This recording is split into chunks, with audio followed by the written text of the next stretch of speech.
You're listening to the Ask Drone U podcast. You ask, we answer your drone questions. Whether you're here to turn your passion into profit or you simply fly for fun, we're a community of learners and teachers who aspire to achieve greatness. We are Drone U. Hey everyone, and welcome to another interesting episode of Ask Drone U. My name is Paul. My name is Rob, and this is episode 1054. Glad that you're with us today. Really appreciate you taking a few minutes of your day to hang with us. Yes, we actually really do appreciate it. And Rob, I appreciate your shiny dome as well. Yep. You know why it's so shiny, right? The makeup right? guy didn't show up this morning, so I'm a little shinier tthan normal. Peter, where were you? Sorry. I don't know which Peter he's talking Peter about. Oh, sorry. Peter Dis. I hope he hears that. Sometimes I just say people's name to just see if they're listening, because like they're such. Typically, it's only friends, but anyway, we're really excited to be here. Today we won't BS as much as we did in the last show. Sorry about that. We like to have fun as well, just like you. But that being said, today we're talking about bartering your services or your skills. Great way to build relationships, but when is it too far? When is it too much? After reading the book Give and Take, Rob is here to break it down for you, to tell you exactly when it's too much and when it's not enough. But before we get to that, we'll say a special thanks to one of two sponsors today. Sponsor number one is this bald-headed bureau over here. I'm talking about the upcoming Drone U Fly-In. If you haven't heard about it, Drone U's famous flight mission-based conference is headed to Santa Fe, New Mexico, April 4th and 5th of 2020. This is one drone conference you really won't want to miss because it's not like any of the other conferences. That's right, we actually fly the whole time. Shocker. With that said, this mission is supposed to give pilots two things. Number one is a challenge, a flight mission. You are literally given a set of instructions to complete for a client in a very difficult environment. Can you complete each one of those requirements? Can you go from station to station and follow instructions? You'll be challenged and graded against your peers. In addition to that, you can utilize all the material that you've shot to actually put in your demo reel. Can you tell me another conference that gives you footage, material, and media that you can use in your portfolio? Didn't think so. Well, if you're like me and you love to fly, you love experiences, and you love hanging out with like-minded individuals in which you can learn, then seriously, what are you waiting for? DroneUFlyIn.com. Go sign up before the prices raise, because they are going to go up. DroneUFlyIn.com. Rob, who else are we saying thanks to as our sponsors for today? We want to thank Fortress UAV. The guys, I think they're in Texas. I guess I should have known that. It doesn't matter. You're going to ship them your drone. It doesn't matter where they are. Anyways, they do some good work. Check them out at fortressuav.com/DroneU. And if you use the promo code DroneU, all caps, you're going to get 25% off their diagnostic fee to figure out what's going on with your drone. They have a pretty simple process. Again, if you go to that site that we just gave you, it'll take you step by step through the process. You ship them the drone. They let you know what's going on with it. And they tell you whether or not they can fix it. If so, they give you the opportunity to say, yeah, no, I don't think I want to spend that money right now. Or yeah, go for it. And they'll work with you to get it fixed and back in the air as soon as possible. Check them out, fortressuav.com/DroneU. Hey, Paul. Hey, Rob. This is Trent in Austin. First off, thank you guys for all you do and educating us every day. Today, I have a question about bartering. What are some successful strategies that you've used to barter your services in exchange for other services, or in exchange for a night stay at a hotel or short-term vacation rental or something of the sort? I've had a little bit of success doing this with AirBnB or VRBO, but I've always known the people, so communication wasn't as hard as I know Airbnb and VRBO tend to filter those kind of messages out before they can reach the property managers or the owners. Also, Paul, I know you've talked about having some success doing this with hotels, and my wife and I like to travel, so this is a pretty interesting topic to me. If we were able to get a night or two free in exchange for photos. So what are some good strategies, and what are some good selling points? And I guess with the hotels, who do we talk to? Is this like a guest service type person, or how do we get to the person who is in charge of the marketing and all that? So any insight would be awesome. And again, thank you guys for all you do. Thank you, Trent. And like Trent, you too can ask a question at askdroneyou.com. You know, it's interesting. We've done so many of these podcasts that I think many of you are thinking, man, all the questions have been asked. But you know what? They have not. New things are being learned, discovered, figured out, confused by every single day. So what's on your mind? Let us know. Business, mapping, videography, cinematography. What do you need to know? What kind of drone do you want to use? We can talk about it. And we'd love to hear your question at askdroneyou.com. It just makes me think of someone I really want to get on this show. But anyway, go ahead. Probably lots of people. Yeah, actually. And where's the time to do that? Anyway, we'll find it. We'll find it. We are starting another series of the podcast, right? Pretty excited about it. We won't say any more than that, but I'm excited about it. I'm very excited about it, in fact. Anywho, I thought we'd get the boring part of this out of the way. Okay. So that we could then get into more strategies and some of the things that you've done. You just did this a couple of weeks ago. Literally a couple of weeks ago. This came in very handy. So here's the bottom line from, by the way, sort of a business standpoint. Go ahead. I just want to, before you get rolling, I just want to say I really truly believe that was a win-win as well, because we traded for a cheaper price point for a house rental. Yep. And that cheaper price point was cheaper than maybe the summer rates.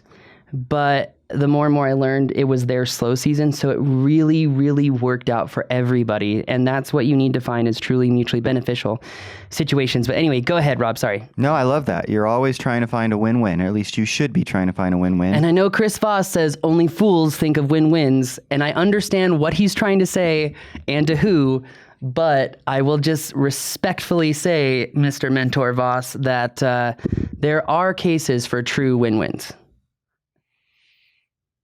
I've read the book / listened to it 3 times. I'll do it again. It should be an annual powerful read. Book, but I am always geared towards trying to get into a win-win situation. Maybe that's just a fault in my character. Anyways, I thought we'd touch on the boring stuff. Like I said, taxability. It's just important that you know the IRS is going to want to tax bartering services, right? Really? So, yes. That's important. Even if there's no money exchanged, because there's different kinds of barter, right? There's like a trade, like a flat trade. Like you're going to do X for me. I'm going to do Y for you. That's it. Well, see, so here's the thing. The idea behind bartering is generally... This goes back. almost zero-sum value for value, right? It's theoretically going to even out. And I think that's what a lot of people would suggest as to why they wouldn't go through the trouble of putting it on a tax return. However, and I get that, and I don't even necessarily disagree with that.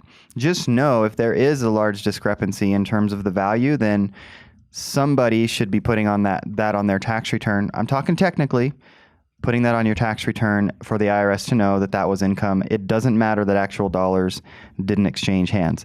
Now, there's been some information out there that I've seen that bartering is illegal.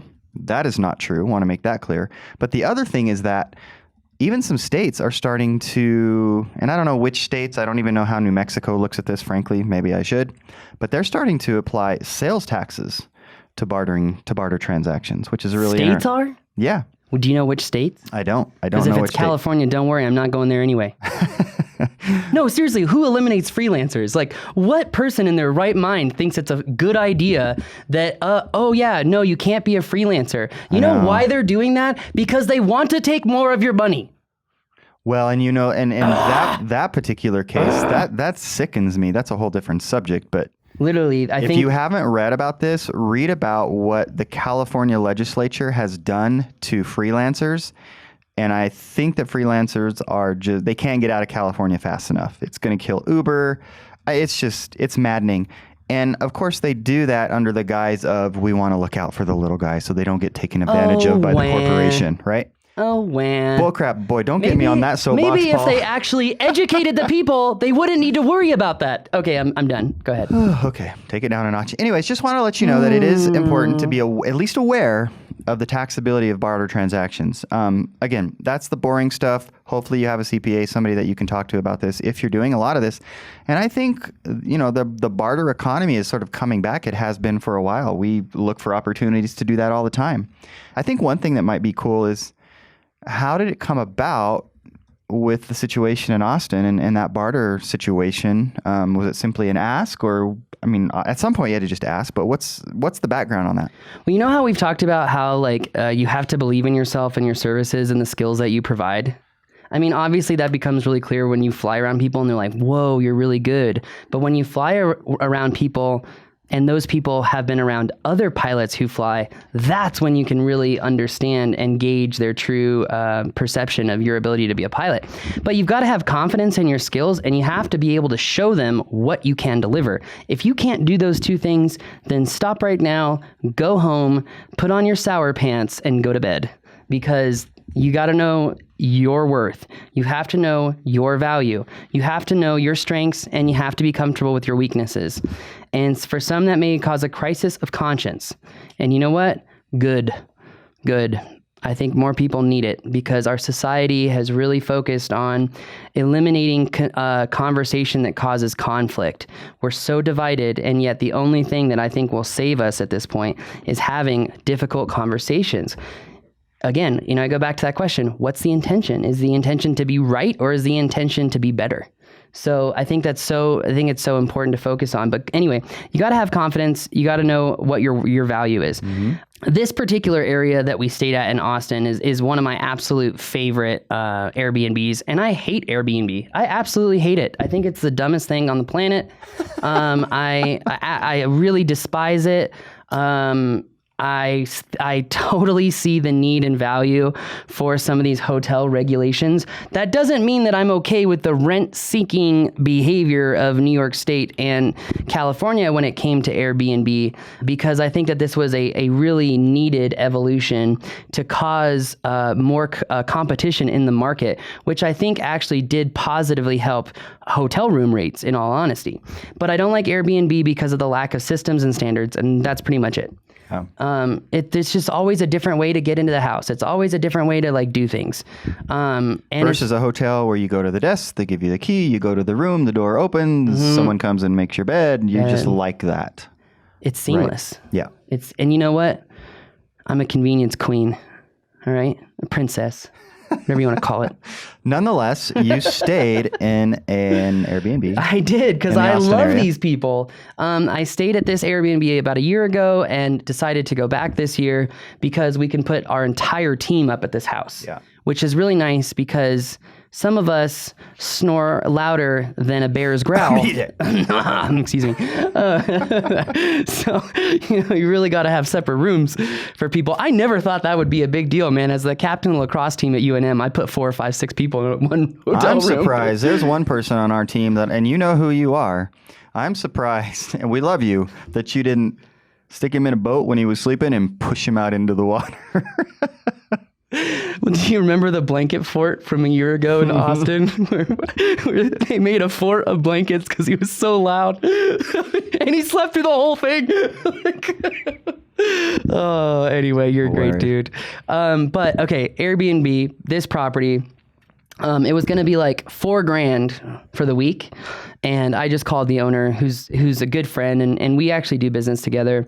And I said, look, if I can give you some media and some material to bump up your Airbnb media and your VRBO and everything else, would you be willing to give me a discount? I didn't even ask for a full free sweep. I don't like doing that anymore. As I've gotten older, I've realized that there are innate costs to running things, and I don't like to put people's hands behind their back, if that makes sense. Mm-hmm. So there are a lot of costs with running a house like that, and there's actually 3 houses on the property.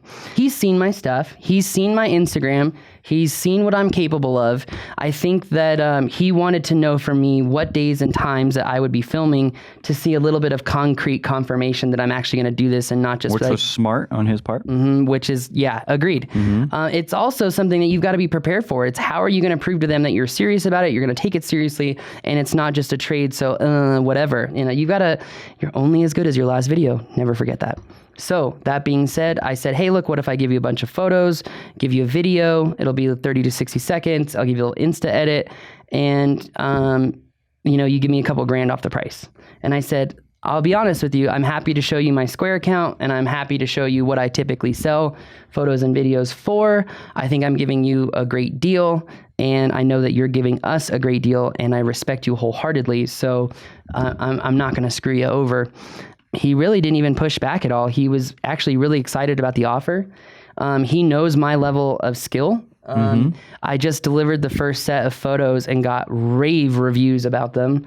I'm really grateful for that. I will say too, that my career with Marriott, I'm not shooting for Marriott anymore. I wish I was, but I just, when I'm focused on giving you guys all the materials that you need to succeed, it's really hard to do continuous drone jobs. I'm still doing them like 2 a month, maybe 1 a month, but not in the same consistency. I went almost 5 months without taking a single job.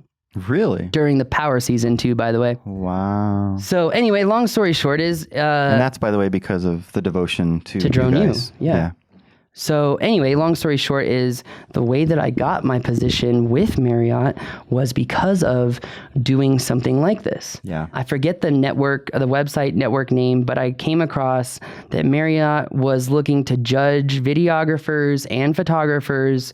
They would give you what is it called when they pay for everything? All inclusive? All inclusive stay, including travel. I almost ruined this whole thing, Rob. I literally almost ruined everything with Marriott and some of the most epic shots that are still in the intro of this podcast. Like one of my favorite shots of all time is coming down over that bridge and just this perfectly smooth yaw that turns into a tilt as the drone is descending into the canyon. And it's an extremely complex shot. One of my favorites because it really shows what I'm capable of. And for me, that's important. But anyway, I almost screwed it all up. I showed up to the airport an hour before the flight left. Typically in Albuquerque, that's not a problem. Right? But it's an international flight and you have to be there more than an hour before.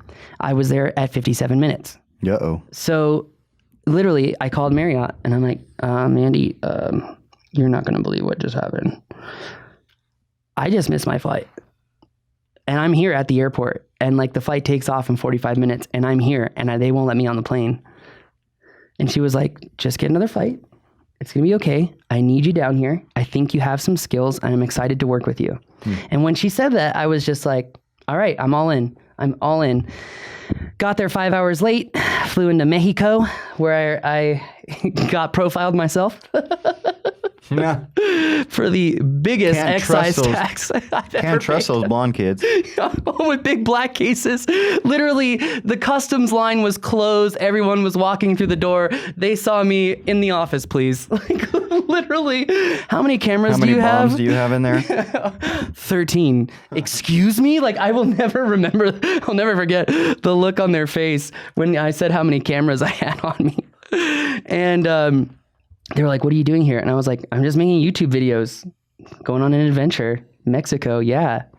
They were like, really? And I was like, yeah. I don't know what to tell you. But anyway, got down there, got that gig for Marriott, got a couple subsequent gigs from that. That is one of the best companies to work for, hands down. They really understand their marketing, their social, and what they want. And I really got an inside scoop of working with such a large franchise like Marriott.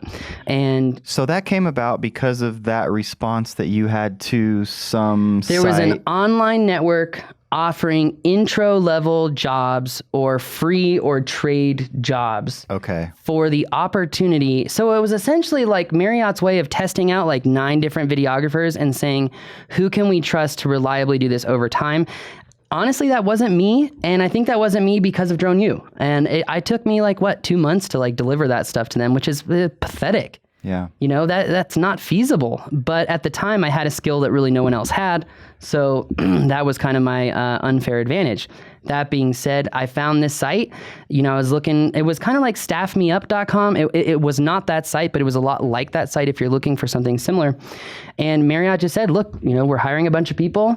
We're not going to pay you. You have to prove that you know what you're doing, but we're going to cover every cost associated with it. Mm-hmm. And that was a jumping off point for my career. It was that and wake surfing and boat dealerships, and man, I was on fire. So part of what I'm hearing, because Trent's looking for strategies, right? And as are a lot of other people, because this is a really nice way. He said his wife and him like to travel, and it's a really nice way to be able to do that, obviously. I remember reading, I think I was reading a while back, and it's still an issue, but where the influencers, right? Influencers are reaching out to hotels across the world at ridiculous rates, saying, I'm the next best influencer, give me something free. Yeah. And the hotels and the resorts are freaking tired of it. Don't blame them. Right? And so there is that barrier, Trent. And so I think that you have to realize, and I'm not saying you don't, you probably do, based on the fact that you called in and asked the question and you're thinking about these things, that there's a lot of competition for this. And so when it comes to strategies, I think what you're outlining is, man, we come full circle on this stuff all the time. Literally. Relationships. Yep. I mean, and so you're asking, well, how do I get in the door? How does Paul get in the door? It's like, I mean, you went through the same door that everybody else did, right? Sure, It wasn't some magical door. Same thing with meeting Mario in Austin. Mm-hmm. How did you originally meet him? Just staying at the Airbnb?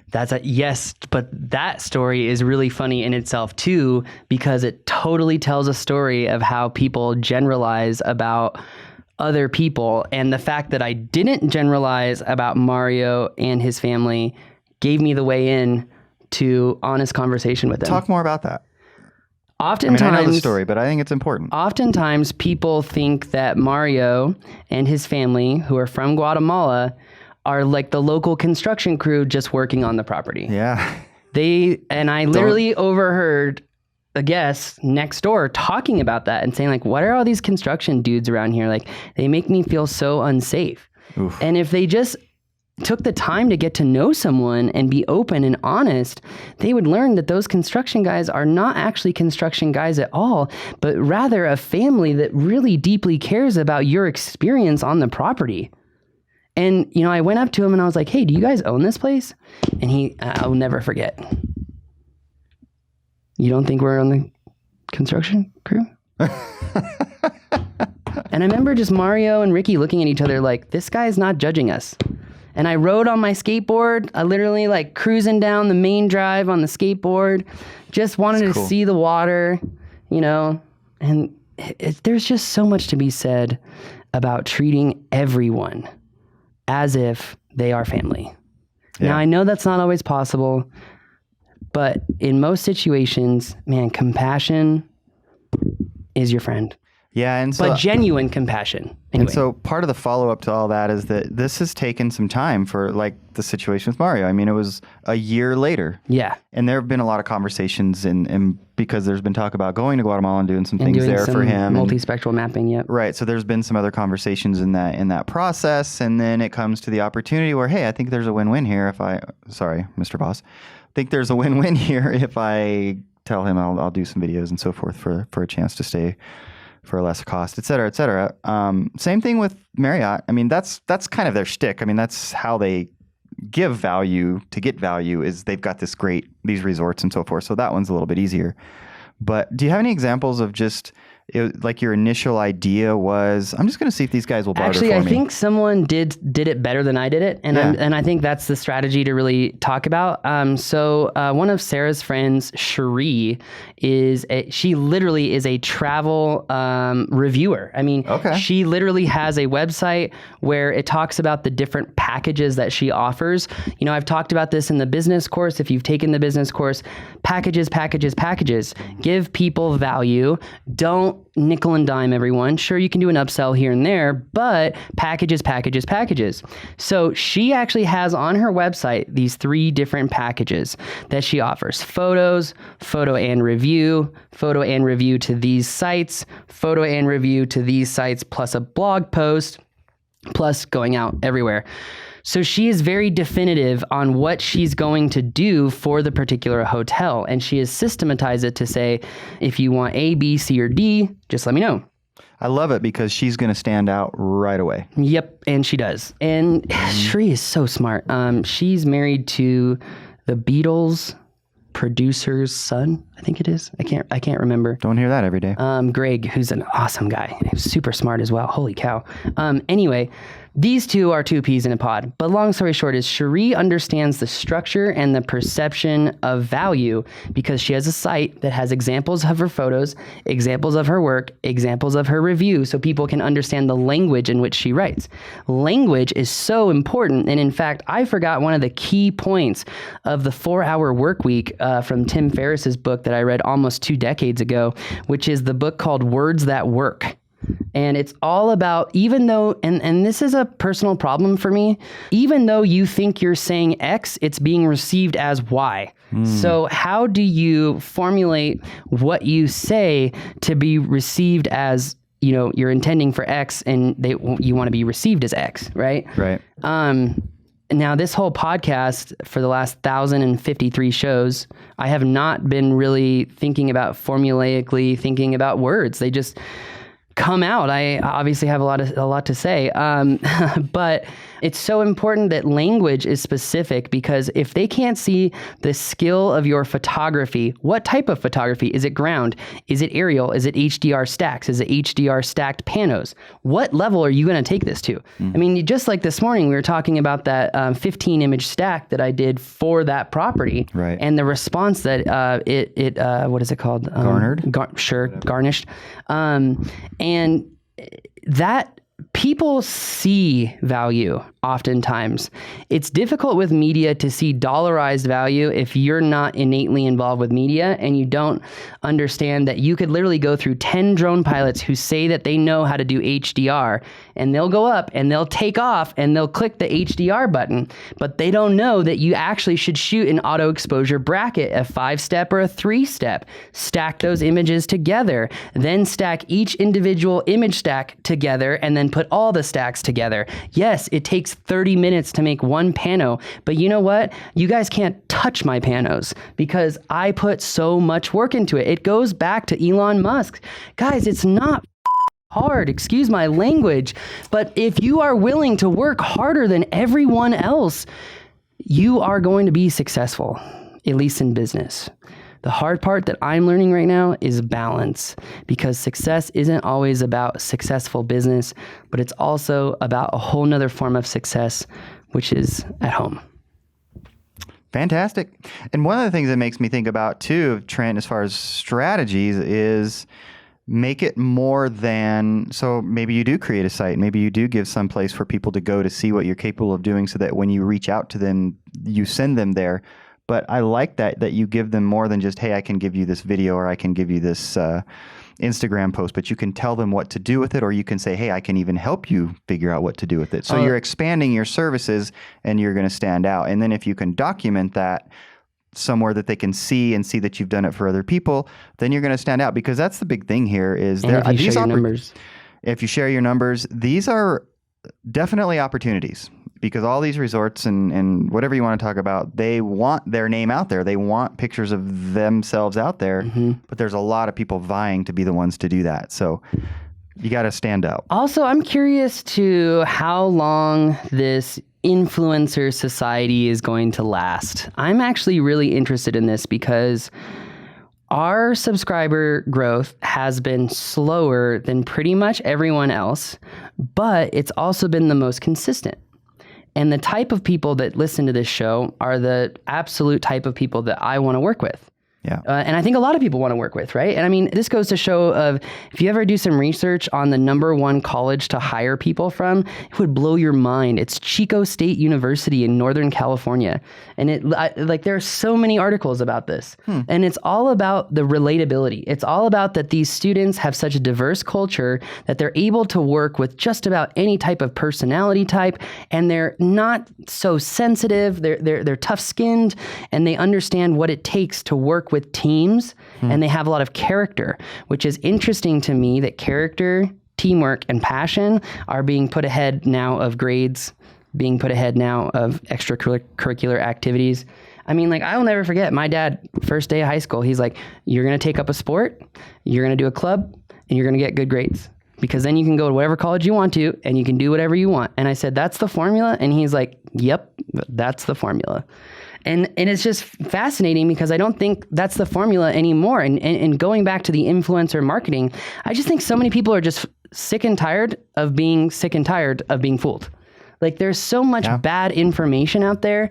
I think that there's going to be an evolution of media where frankness, honesty, and thoroughness are just going to be valued higher than the lowest common denominator. Because look, I mean, perfect example, look at all the Mavic Mini videos out there. So many videos, right? Yeah, it's a race to be first, not the race to be best. Correct. Mm-hmm. On that note, you'll notice we're never first with those videos. No, I don't want to be either. Honestly, I've tried living that life. It is not for me. I want to give people real, raw, no, I'm going to take some time to think about this process, and then I'm going to give you what I want. You haven't seen a Mavic Mini review from us, have you? Weird. Except Got it not. 2 weeks ago. Gosh, I love that drone because it has reinvigorated excitement for this industry, and I hate that drone because it's the most unsafe drone on the market. Ooh, that's a big statement. More to come it's later. really not hard to prove that at all. All right. Well, like I said, more to come later on that. Oh, yeah. Can I just get the Skydio now? I'm ready to move on. Yes. On that bombshell, for the guy who wrote the review to say, don't say on that bombshell anymore. That is from a good friend, Jeremy, if you don't know where that comes from. But anyway, I will try to limit how often I say bombshell. Okay. So anyway, but we love you guys and girls out there. Thanks for really, we appreciate you. We really appreciate the questions. We appreciate the thought. We appreciate the support. It really means a lot to us. So thank you. Hear, hear. That's going to do it for our show today. This is another episode of Ask Drone You.